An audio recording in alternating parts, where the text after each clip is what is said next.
So today we're going to go ahead and have you start thinking about who you are, okay?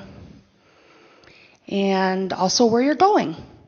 And so you can think about these things in connection with some of the material that we're going to give with you today and how you relate to different aspects of research and writing. Okay, so I want to ask you this. Have you thought about who you are? Are you an introvert? Are you an extrovert? All of these facets, are you disorganized? Are you one of those people who failed on the standardized test because you think outside the box? Right? So all of those are things that are going to influence the way you write. But not only are we interested in where you came from, we're interested in where you're going. So I'm going to call off college, and I want to see how many people are from there. Who's from the College of Business and Innovation? Okay, we got a good hand. How many of you are from the College of Engineering? Another good handful of you. How many of you are from my college? Oh, because you guys, they already all think they know how to write. You graduated from my college. Well, then you do know how to write. How many of you are here from the College of Education? Okay, nursing? Do we have nursing here? Pharmacy. They do it over on Health Science Campus. Okay, fine. Yeah. So the people down in Health Science Campus, we corralled them down there. What college did I miss? The Visual and Performing Arts. Thank you. And Natural Sciences. I was saving you guys for last. Usually half the class is NSM. How many of you are here from NSM? Oh, it's a smaller group this year. All right.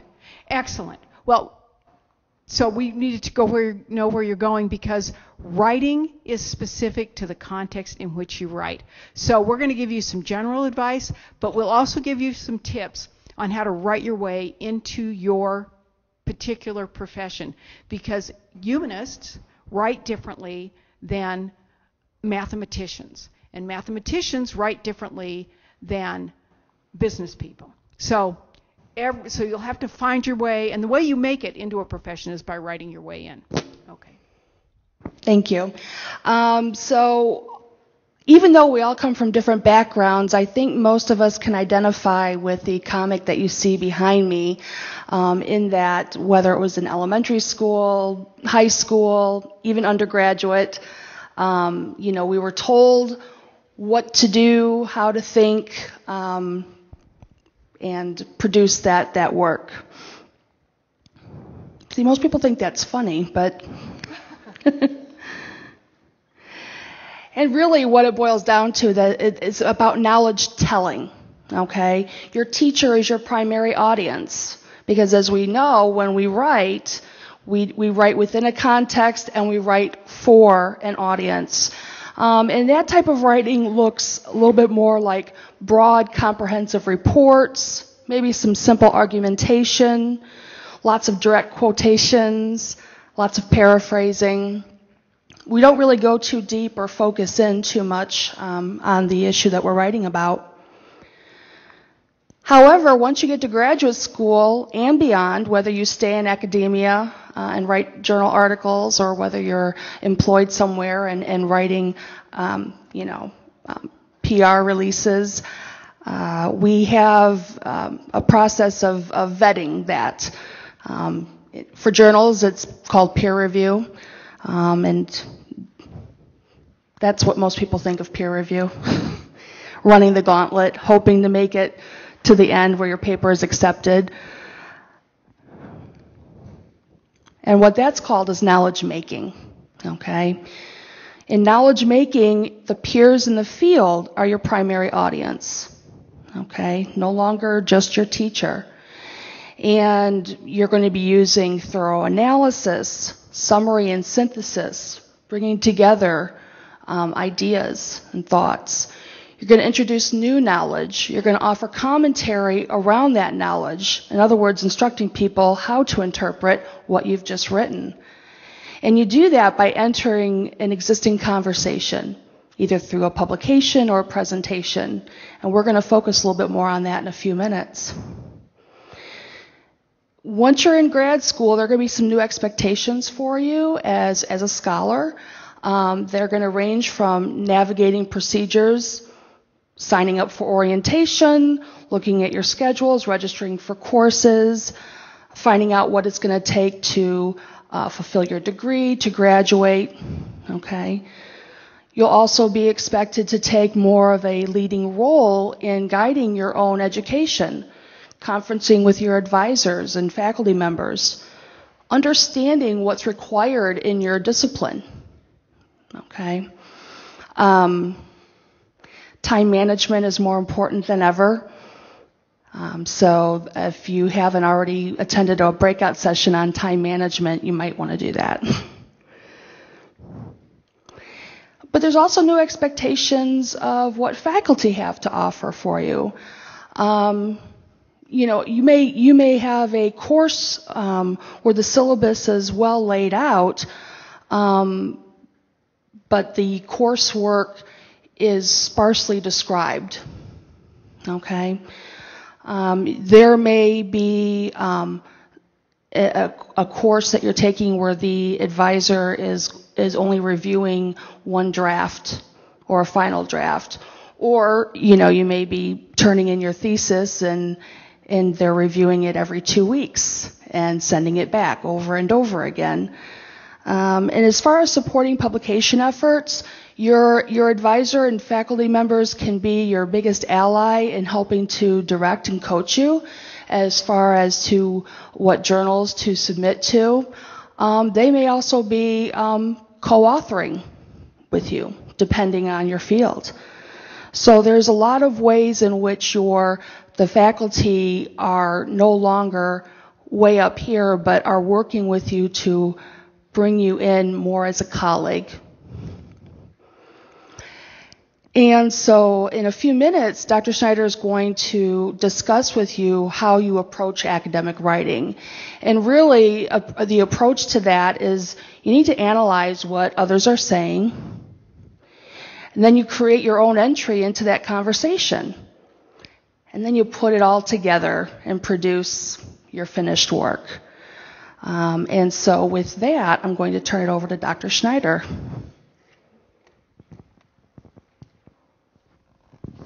I'm not very good with the clicker, so I'm really happy the next slide showed up. The way that you analyze the conversation and the way you enter the conversation is, first of all, by listening in on the conversation. If you go to a party, you get there a little late, people have already, clustered around the hors d'oeuvres and the drink bar, and they're all carrying on small conversations around the room. You don't just walk up and start talking, right? You kind of wander a little bit, you listen to what people are saying, and then you find a place where you have something to say, to offer to the conversation. So the academic counterpart of that is reading your way into the field. Now, you will all be assigned coursework that your faculty members will assign you, right? They'll assign readings to you, all of which have already been vetted for the CRAP test. But you will also be initiating your own research, and so you need to go out and read your way into the research in your field. So my first piece of advice to you is to find out early on, before you're supposed to undertake any kind of a research assignment, find out what the leading journals in your field are. It can be very complicated to understand the difference between, say, an anthropological text and a sociological text, between an education text and an English text. Okay, so you need to find, and believe me, every academic discipline has its own little cluster of journals. But you can ask a faculty member and say, can you suggest a list of journals that I should start to become familiar with? Once you locate those journals and you begin to select what you're going to use for a research project, you have to, everything you're going to use in a research project has to pass the CRAP test. Okay? Is it current enough to be useful to your field? Once in a while, you will go back and read something that's quite a bit older. It's something that we call a seminal piece. For example, if you're going to do genre analysis in either rhetoric, literature, or film, you're probably going to want to read Stanley Cavell and Carolyn Miller. these were pieces that were written back in the 60s, the 70s, the early 80s, right? So they're like 30, those pieces are 30 years old. But most of the work that has followed on it references those seminal pieces. After that, you need to find things that are much more current. If you're reading stuff, if you are using literature that's more than 10 years old, you're very often behind the curve in your field. So look for currency. Reliability. How do you know it's relevant? How do you know that that person has the credentials to serve as an expert source for you? Well, there's a number of ways you can vet that. First of all, if they got published in a respectable journal, you can bet that that journal probably vetted their credentials before they accepted their paper for publication. Are they cited by other people? Okay, so find that out. And you'll come across sources as you read them. And then when you read them, are they offering you actual evidence, or are they just giving you your opinion? The internet has some fabulous sources on it, but you had better know where that information comes from, because as you know, they can say anything on the internet. It's not necessarily true. Authority. What are the author's credentials? Does he or she have a standing in your discipline? Okay, so that's the authority. And then purpose. One of the common reading mistakes that new graduate students make is they mistake the purpose of the essay they're reading.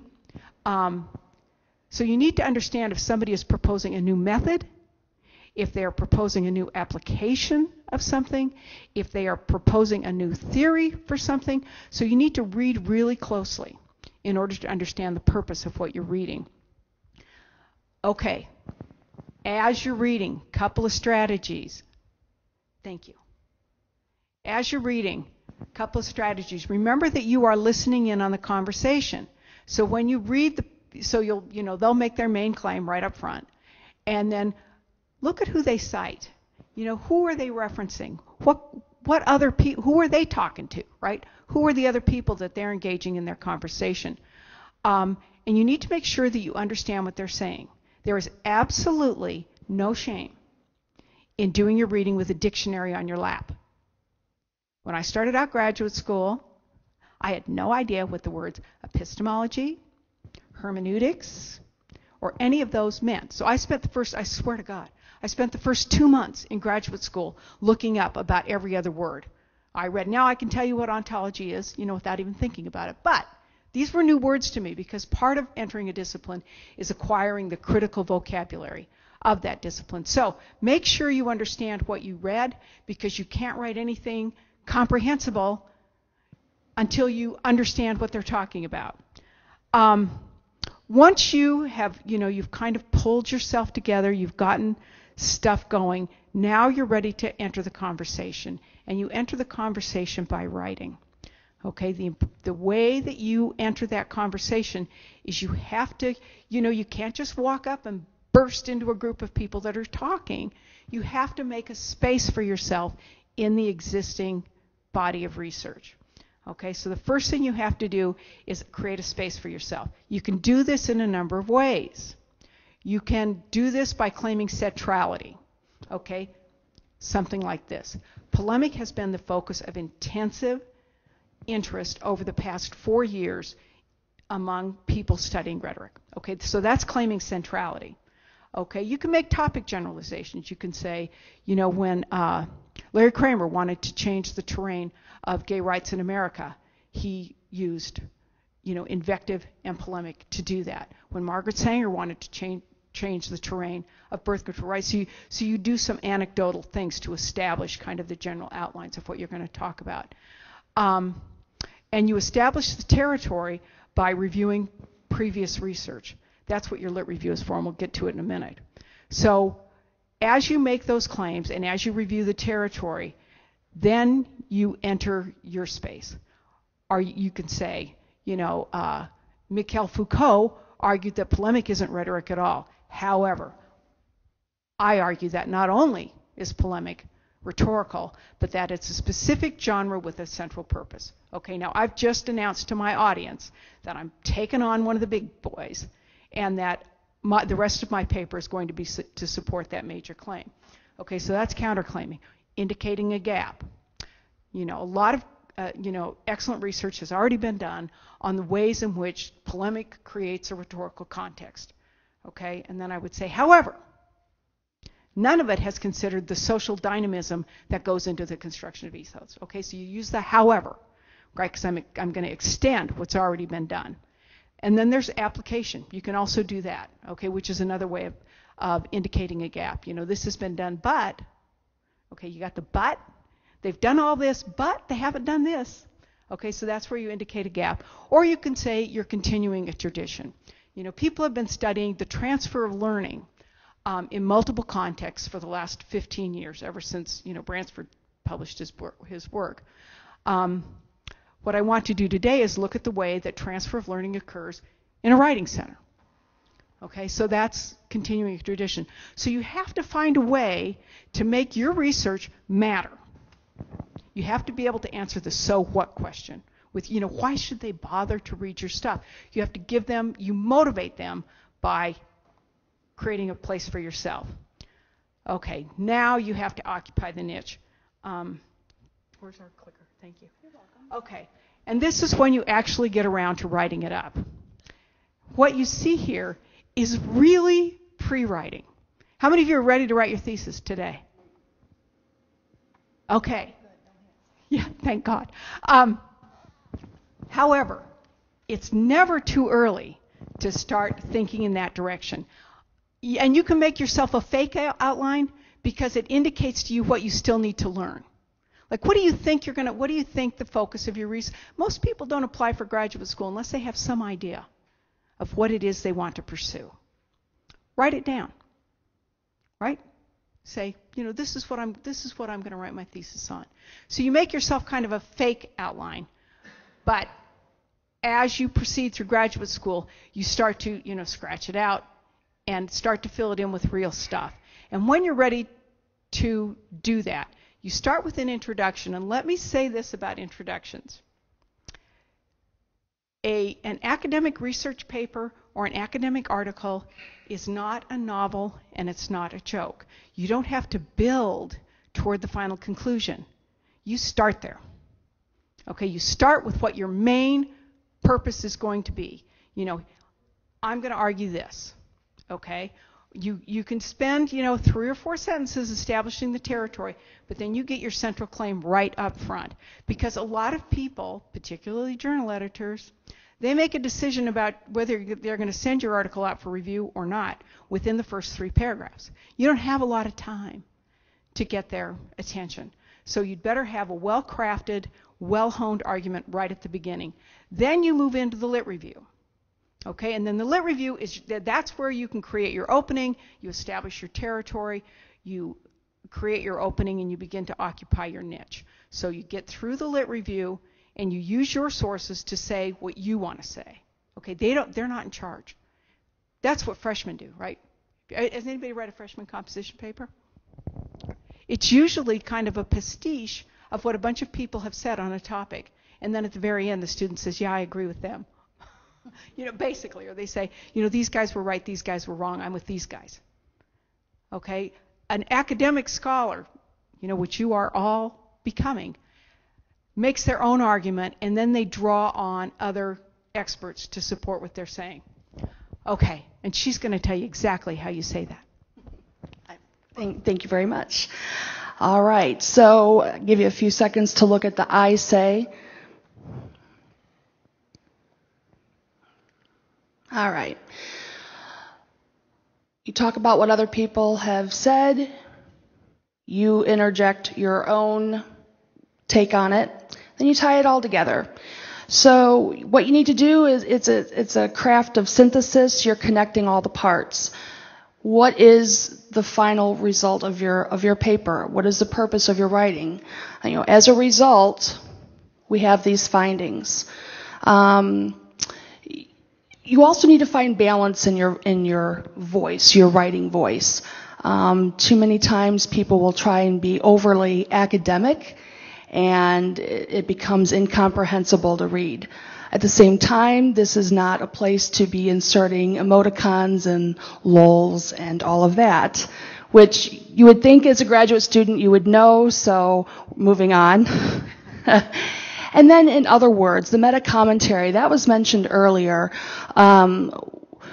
It's in a way, it's a primer for your reader to interpret what you've just wrote. So you start off by saying, this is what I'm going to tell you, and then you tell them, and then you tell them how to read what you just told them. Okay, and if that ever seems overwhelming because you have 6 chapters and you're working on a lit review and you don't have results or data yet, and it feels overwhelming, just remember to go back to the basics. And if you can make yourself, in 3 minutes, recount your thesis. Why are you doing it? How are you doing it? And the so what factor, how it relates to the real world, it can help recenter your focus.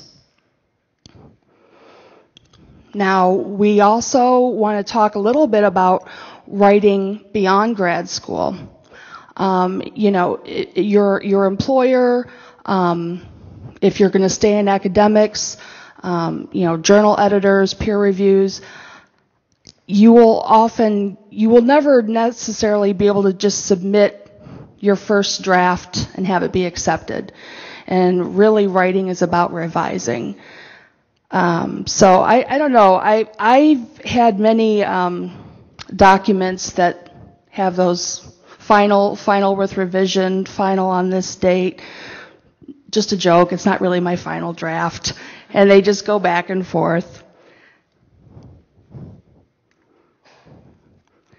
So, one thing to remember, that there is nothing remotely sad about a revise and resubmit, because they want you to resubmit, right? So that's another opportunity. Okay. And as we've mentioned before, your most valuable resources are going to be your advisor or other faculty members in your field, because they're the ones who have been there and done it and are going to be able to help guide you through everything from publication to stylistic disciplinary concerns. We have a fantastic writing center here on campus who can help you with some of the processes of adhering to a particular genre, like a literature review or citation or just brainstorming. We have the university libraries where they have specialty librarians, special subject librarians who are there to help you find the most relevant literature that you need. And of course, the College of Graduate Studies. And we offer workshops on issues related to writing as well.